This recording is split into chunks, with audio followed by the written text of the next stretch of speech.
Some secrets can turn women into killers. There was almost a darkness about her. A mother conceals her crimes for decades in her ruthless pursuit of profit. Another has a secret so scandalous, she'll murder to keep it hidden. She certainly excelled at the skill of deception. And a nurse, entrusted with caring for a hospital's most vulnerable patients, gets away with murder. We're not sure of exactly how many children she killed. These are deadly women with dark secrets.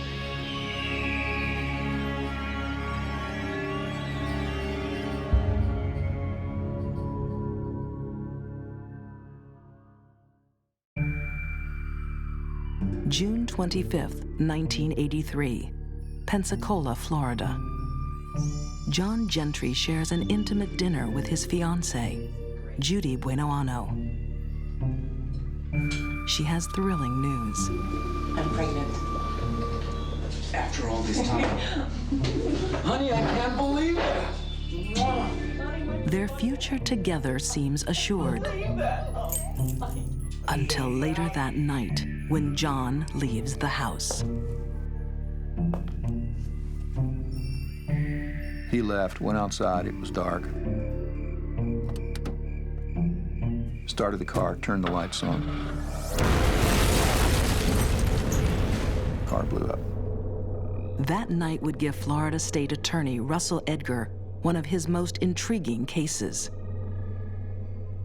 To blow up a car with dynamite in downtown Pensacola does get our attention. And it will cause us to work very hard to find out why this happened, who did it, and why they did it. Miraculously, John Gentry survives the blast. But the discovery of dynamite residue in his car means this is no accident. Homicide Detective Ted Chamberlain is called in. I've worked a lot of homicides, plenty of them, and this one here was probably the most complex case I've ever worked. 4 days later, Detective Chamberlain asks John Gentry one burning question. Who would profit from his death? He said, well, really, I don't have any enemies. My mother, she would get so much if I died, and then my girlfriend and I, named Judy, we did have a policy together. But John insists his loving fiancée couldn't possibly be involved. No. Can't believe that. And he said, the policy's canceled, and don't worry about it. She wouldn't have nothing to do with it. How about we get some champagne? Champagne inspired. As the investigation starts, speculation brews in Pensacola. Did Judy really try to kill John Gentry? Entertaining for tomorrow morning. Across town, local newscaster Sue Strawn realizes a breaking story involves a familiar face. She was a client at Judy Buenoano's nail salon. I was getting my nails done, and news came on, and they were talking about the car, the explosion, and police investigating. The wreckage of a late model vehicle not hunt for a clue. The state's detectives say there are no suspects, but they expect to know the result. And it was like the entire salon became deadly quiet. All chatter ceased. Nobody said anything. And Judy never stopped working on my nails. She never looked up, never stopped. Little does anyone know just how much Judy is keeping to herself. She was very quiet into herself, and there was almost a darkness about her. There was something, in retrospect, disquieting. Crime writer Michael Kelleher would later document her trail of deceit. Judy had told John that she was pregnant with his child, when in fact she wasn't. She had been surgically sterilized more than 5 years before. Oh, honey, I'm so happy. In fact, the entire relationship was based on this incredible series of lies that she had woven. Then even more lies come to light. State Attorney Russell Edgar discovers a disturbing piece of evidence. And we obtained a policy of insurance that showed that Ms. Buenoano had taken out a policy of $500,000 on Mr. Gentry and therefore stood to gain from his death. John thought that the policies Gentry, that they'd been canceled. And I told John, I said, no, son, they ain't been canceled. Can't believe that. Gentry was a little reluctant to believe it at first. No. She's got a $500,000 policy on you, $500,000. And that started him thinking. John now realizes this may not be her first attempt to kill him. It came out that she had been giving him vitamins that had been making him very sick. Judy kept pushing John to take the vitamins. Do I really need these? Good for you. Okay. He said, I'd take him and take him. He said, I get sick, throw up.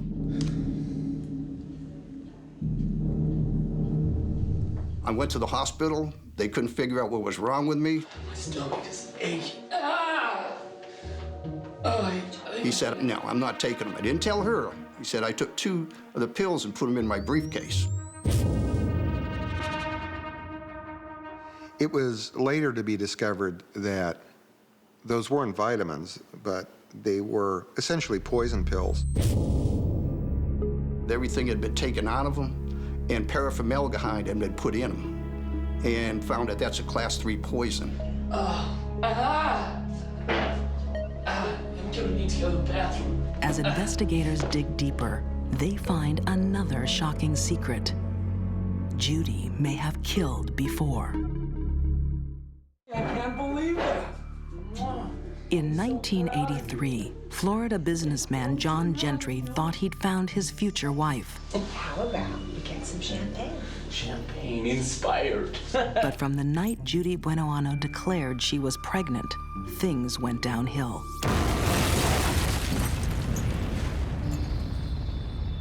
His car has exploded, and he thinks Judy once tried to poison him with tainted vitamins.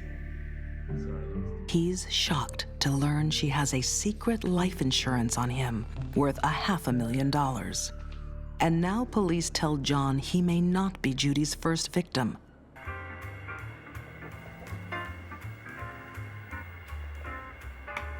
Judy may have killed before. 12 years earlier, Judy is married to James Goodyear. He was an Air Force sergeant who had been in Vietnam for a year on a tour duty.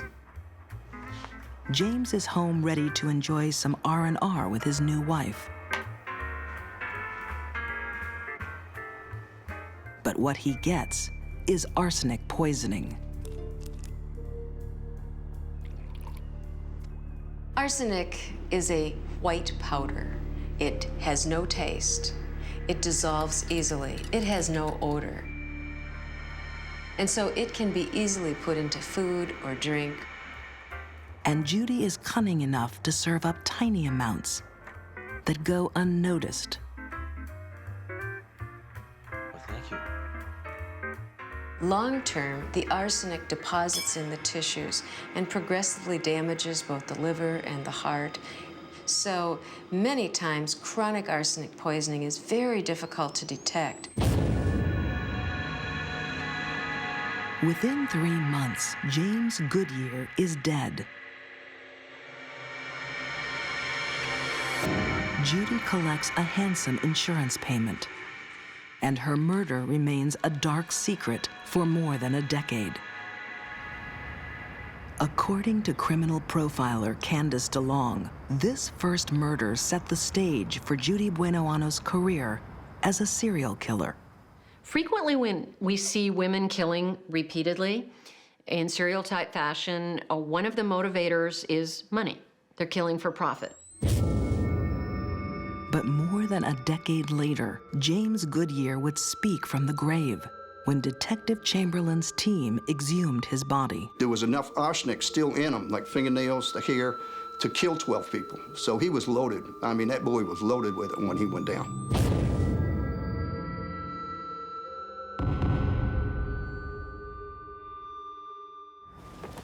Judy had gotten away with murder for 12 years, but she has an even darker secret involving her son, Michael. When he turned 18, he wanted to join the military. And on his way to his posting in Georgia, he visited his mother. Michael has no idea that Judy has taken out several insurance policies on his life. Mom, they're good for you.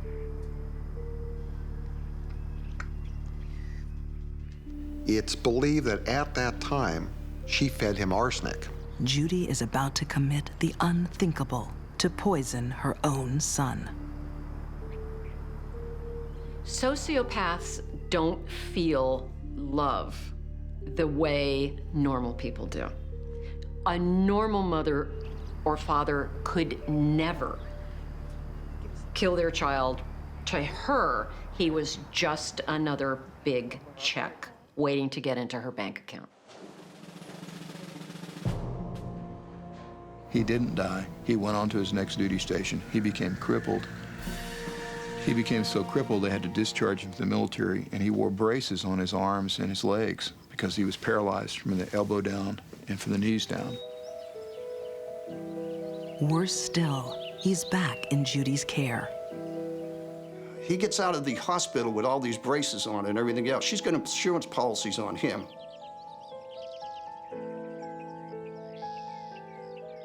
Judy took Michael on a canoeing trip. Mom, do we really need to be doing this? He had 15 pounds of weighted braces on his arms and legs that enabled him to hold or grasp things. Michael can barely walk, let alone swim. She had apparently taken him up the river a couple of terms, out of sight of the landing and out of sight of public view.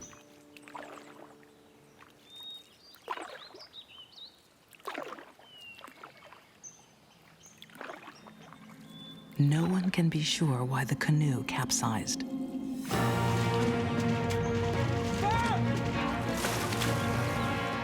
One of her stories was they hit a log and overturned. Another story was that a snake fell in the boat.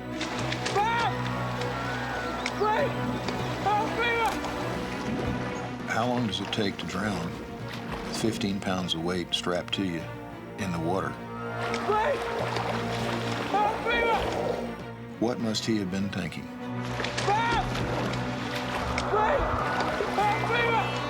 Was my mother going to come and save me? Was somebody going to reach down and pick me up out of this water?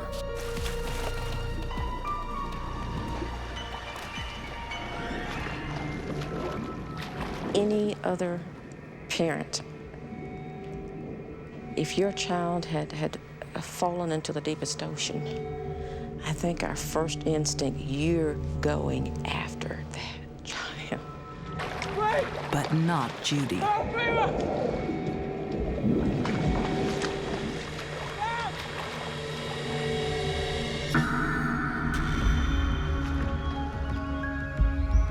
Sometime later, Judy hails a passing fisherman.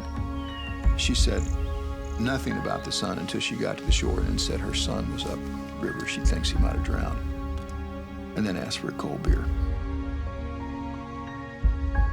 She collected military life insurance and 2 private life insurance policies on Michael. She caused his disability that resulted in him needing these heavy metallic braces on his lower extremities that pulled him to the bottom of the lake, where he was unable to be saved. She did all of it. That's sadistic.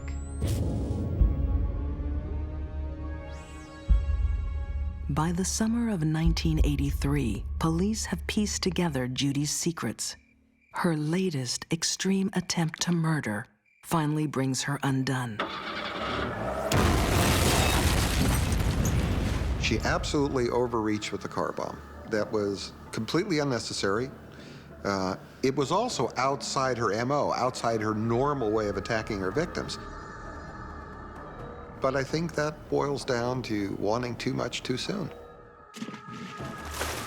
Police would allege Judy murdered her son.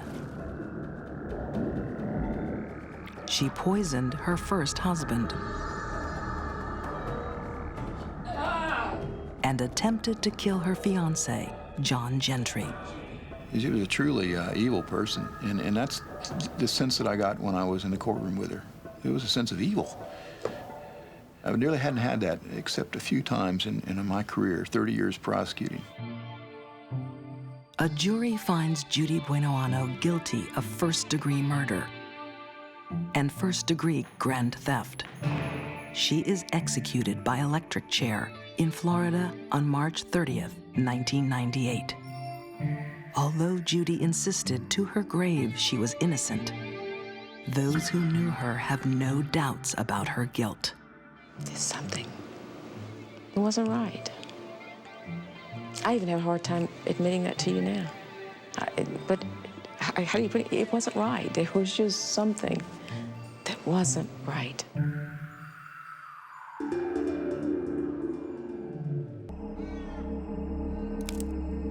Some secrets are so shocking, people will kill to keep them.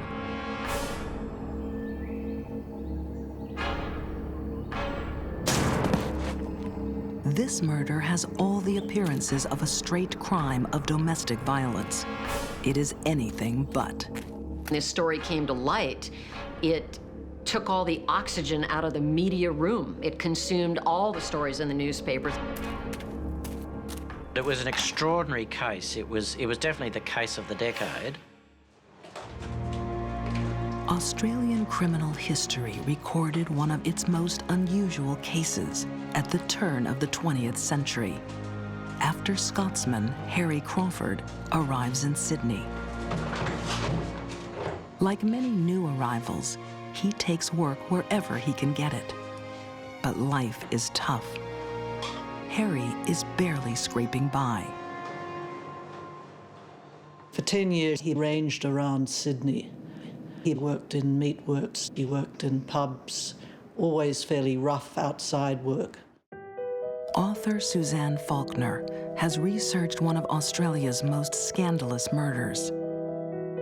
I think if people got suspicious or things got difficult or people asked too many questions, he moved on because he had a lot of different jobs. Harry Crawford keeps moving because he has a secret so shocking, he even keeps it from those closest to him, like his new love, 35-year-old Annie Burkett. Harry Crawford hung around and was part of her life and convinced her to marry him. Harry becomes stepfather to Annie's son. To the world, they are a typical family. No one ever suspects Harry is not what he seems. He was a very inventive liar, and finding the actual truth about him was extremely difficult. What Annie doesn't know is that Harry is living a lie. Every day when Harry returns home from work, his double life stares him in the face. His name isn't Harry Crawford. He isn't a Scotsman. Harry isn't even a man. He's Eugenia Fellini, an Italian woman. It's a secret he'll soon kill to protect.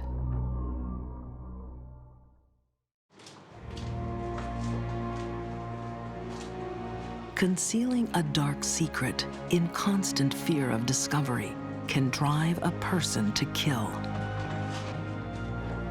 As a married man, Harry Crawford has deceived everyone for decades. he's living a lie. Harry is really Eugenia Fellini, a woman living as a man, in a time when transsexuals are not tolerated. Transsexuals were unheard of. I mean, the term hadn't been invented. The mores and laws of society were certainly not what they are today. Living as the opposite gender would not have been accepted. Eugenia can be discovered at any moment and thrown into jail as a deviant. So what she was doing was actually quite dangerous, because if she'd been discovered, I think there would have been a lot of hostility. Eugenia has even managed to fool Annie Burkett into marrying. But it's a fraudulent marriage. The marriage was null and void, and it would have meant that Eugenia had committed some sort of offence by entering into a marriage. Inconceivably, Annie Burkett has no idea her husband is a woman. How did she pull that off in the bedroom? Whatever Eugenia had to do to make that work, she did it apparently for quite a while. Lights out, maybe never being seen naked in front of her partner. He somehow managed to control the situation so that Annie Burkett never found out. But Eugenia can't conceal her secret forever. After 4 years of marriage, Annie realizes she's been duped. She's devastated. Annie had suddenly discovered the true gender of her life partner and was threatening to expose Eugenia as a woman. Harry, being illiterate, being frightened, thought that he would probably be arrested and would have to go to prison.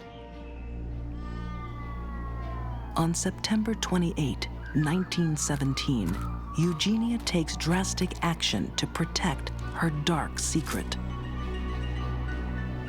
She takes Annie on a picnic in a secluded park.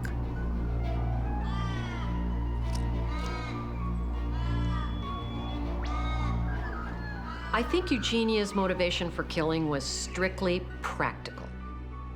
To save herself, her standing in the community, everyone's belief that she was a man, and to protect her own identity.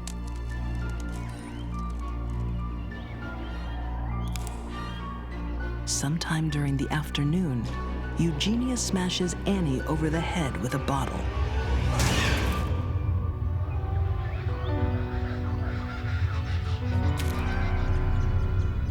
I think what she did then was panic.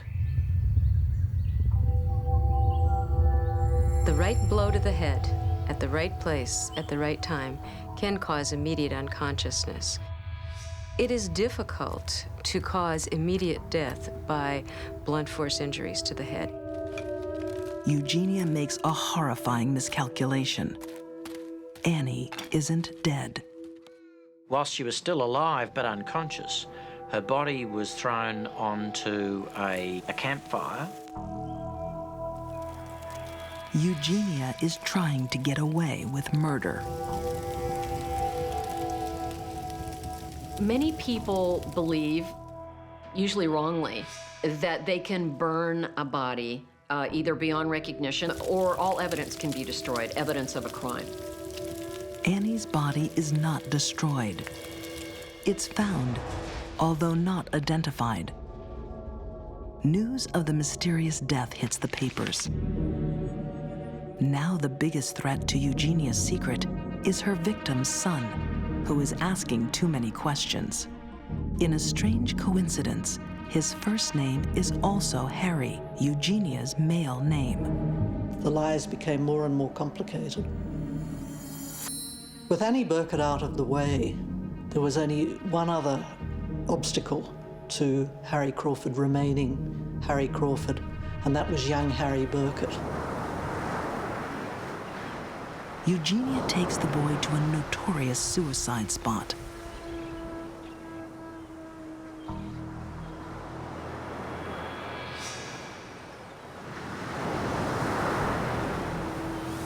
on, Harry. Come on and look at the view. She tries to lure him to the edge.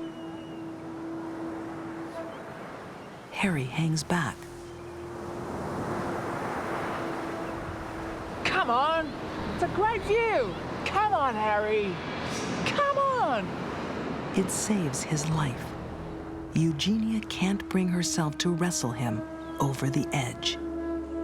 She had the intention, but she didn't seem to have the will. I think the fear and panic weren't enough to drive her to kill young Harry.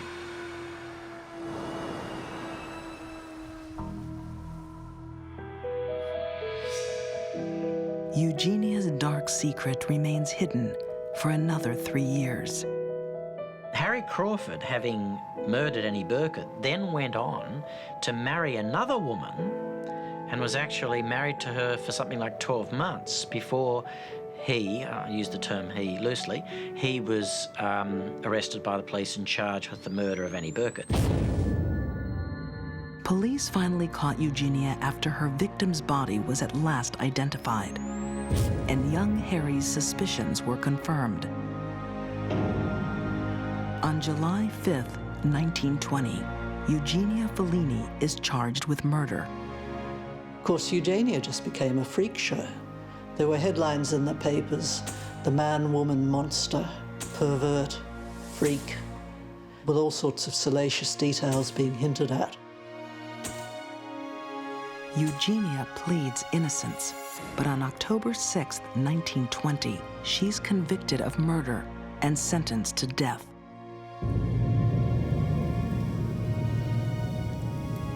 But she is spared execution and released after 11 years in prison. Her secret finally revealed, Eugenia would live the rest of her life as a woman.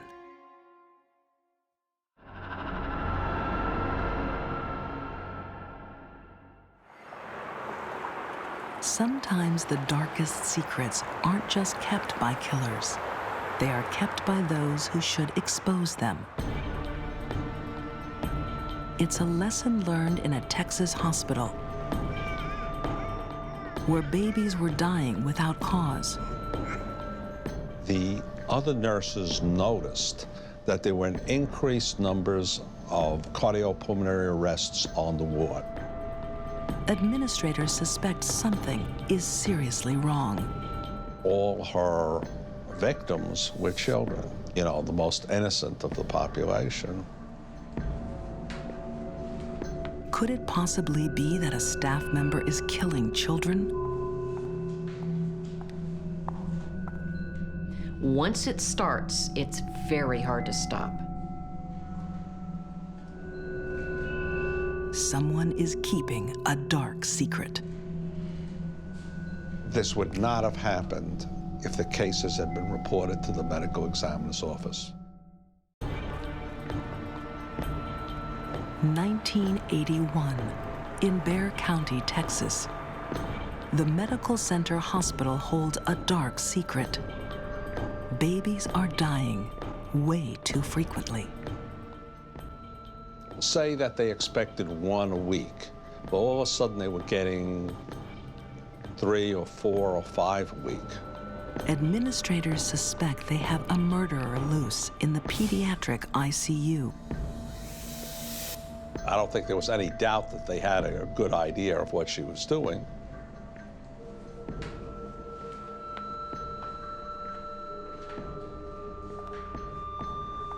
They even have a prime suspect.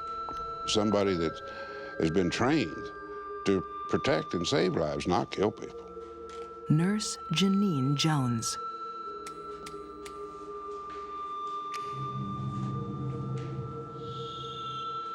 I've had several cases that stand out in my mind, but this one is particularly heinous because of death to small children.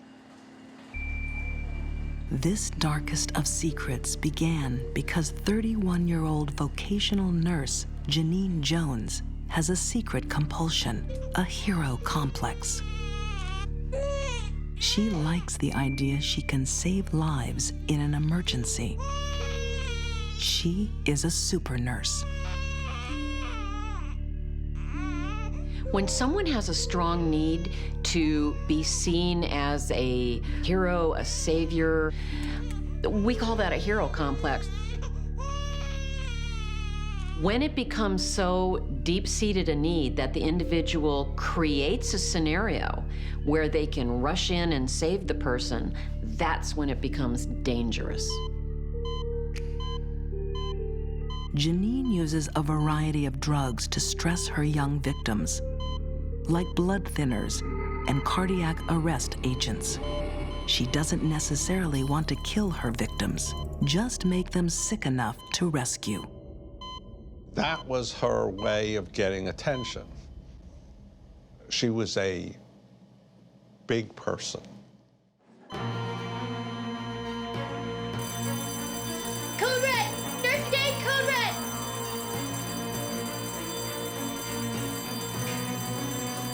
Okay, just suspend the machine. She was a big person when she resuscitated children, when she brought them back from death's door. And the rest of her life, she wasn't anything. Janine chooses victims younger than speaking age, silent witnesses to what she does. Signs? There's nothing. Are you getting anything? I'm a dentist. But all too often, they remain silent forever because Janine miscalculates her poison.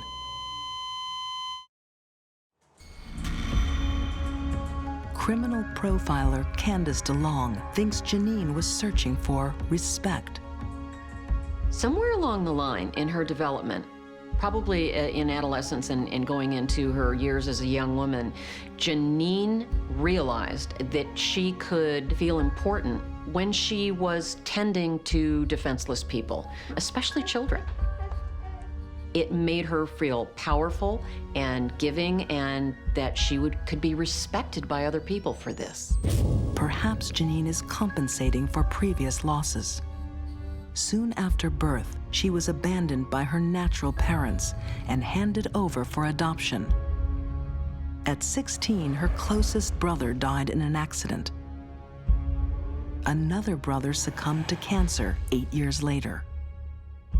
Cancer also took her father at age 56. If a child feels unloved, that person as an adult may spend the rest of their life trying to acquire the attention and the love that they didn't get as a child, and engage in various behaviors, sometimes criminal behaviors, to gain the power that they did not have as a child. Whatever Janine's motivation, her attempts at being a hero turned deadly. In one 2-week period at the Medical Center Hospital ICU, 7 children die. But her co-workers are starting to connect the dots and ask questions. They noticed that all of them were on the same shift, and all of them involved patients being taken care of by Janine Jones. And they became very suspicious. They reported it to their senior nursing personnel. But administrators don't take immediate action. The hospital reports no abnormal deaths to the county medical examiner and doesn't instantly remove Nurse Jones. She was left on the ward even though they knew what was going on. Only after agitation from senior doctors do administrators finally do something. Someone said, well, why don't we just fire her? And then they said, well, she'll sue us and there'll be a big scandal. They were more interested in saving their reputation and not being sued than in the life and health of these children. Dr. Vincent DeMeo still rages at this case more than 20 years later. He was Bexar County's chief medical examiner when Janine Jones' crimes finally came to light. I would say that she was the worst serial murderer in the history of this county, and probably in the history of Texas. Dr. DeMeo finds it hard to choose which is worse, that a nurse could kill sick children, or that her murders were covered up. We're not sure of exactly how many children she killed because a lot of the records disappeared. There was so much cover-up. The bodies were never autopsied because the cases were never reported to my office.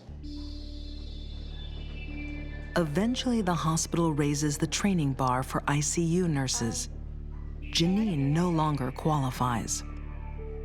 So when they adopted that policy, then they let her go from that unit, let go, by the way, with an excellent letter of recommendation, even though they knew what was going on. Incredibly, a killer walks away from the medical center hospital in San Antonio with a reference. Her dark secret is safe. She is free to kill again. The only question is, where?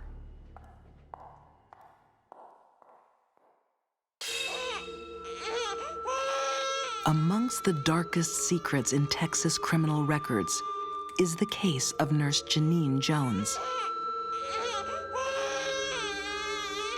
They didn't know exactly what it was, but statistically it showed that Janine Jones was responsible for what was going on. In 1981, Janine is suspected of poisoning innocent children, so she could become a hero by saving their lives. She would create these medical emergencies, and she would know how to handle it, which made her look like a supreme nurse, that she would take care of the emergencies that she created. But Super Nurse Jones isn't reported to police. Incredibly, she is allowed to walk away. Then she takes another job at a new pediatrics clinic in Kerrville, Texas. She ended up here in Kerrville after she left San Antonio because of all these unexplained deaths. District Attorney Ronald L. Sutton would be the one to finally end Janine's killing spree. Janine Jones absolutely despises me because I brought down her little self-constructed empire. When Janine Jones begins working in a Kerrville clinic, her new boss, Dr. Kathleen Holland, has no idea of Janine's dark secret.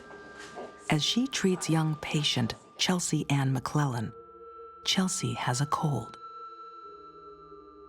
And the protocol of the doctor's office would be the nurse, Janine Jones, would take the baby into a separate room, just she and the baby, and to perform whatever cursory examination, weight and blood pressure, whatever. But during the time that Janine would have these children by herself, all of a sudden they would become like a rag doll.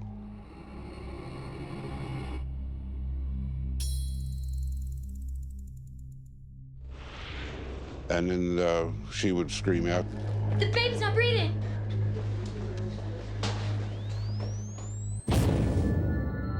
Once again, Nurse Jones is hailed a hero, saving Chelsea from respiratory arrest. The need to do this is like a bottomless pit. It's never filled. It kept happening. Just 1 month later, little Chelsea is again in respiratory arrest after another routine checkup by Nurse Jones. Dr. Holland and Janine race with her by ambulance to the ER. But Chelsea doesn't survive this time. She's dead on arrival. I think the death of her victims was incidental to all the excitement and the thrill she got from being involved in trying to save a dying child. The initial autopsy rules sudden infant death syndrome, but closer inspection starts to uncover Janine's secret. And that's when we talked to the anesthesiologist who said this child looked like it was coming out from the effects of succinylcholine, and we launched our investigation at that point. Succinylcholine is a paralytic agent, and it blocks the neurological impulse from the nerve to the muscle.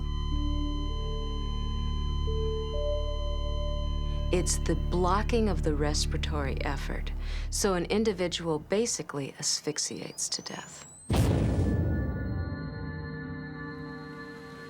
The secret of Janine Jones' hero complex is unraveling. After Chelsea's death, she visits her grave and seems genuinely remorseful. I think Janine may have been conflicted, but her need to kill was stronger than her need to not. And that was her mistake.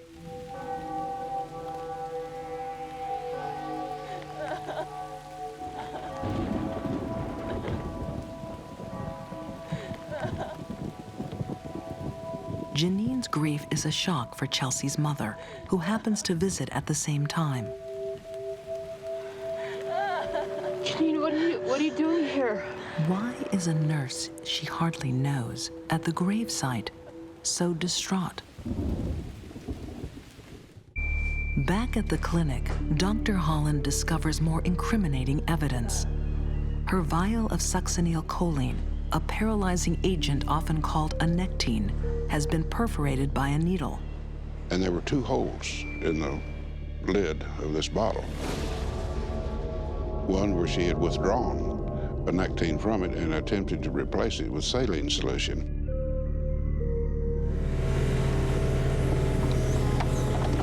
The final piece of evidence comes from Chelsea's exhumed body. It reveals traces of a nectine.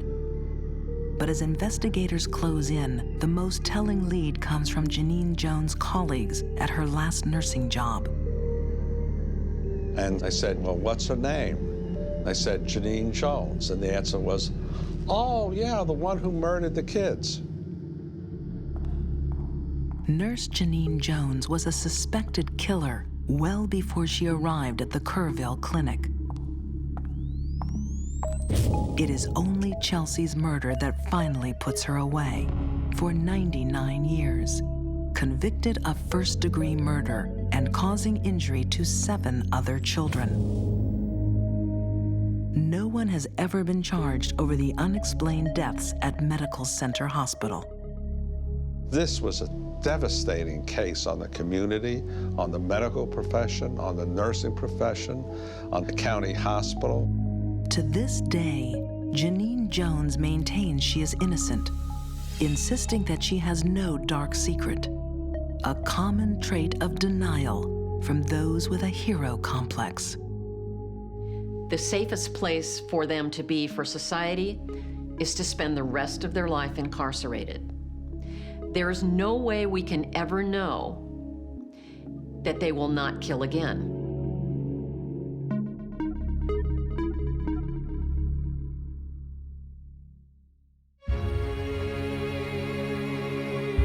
The darkest secrets are those designed to conceal murder.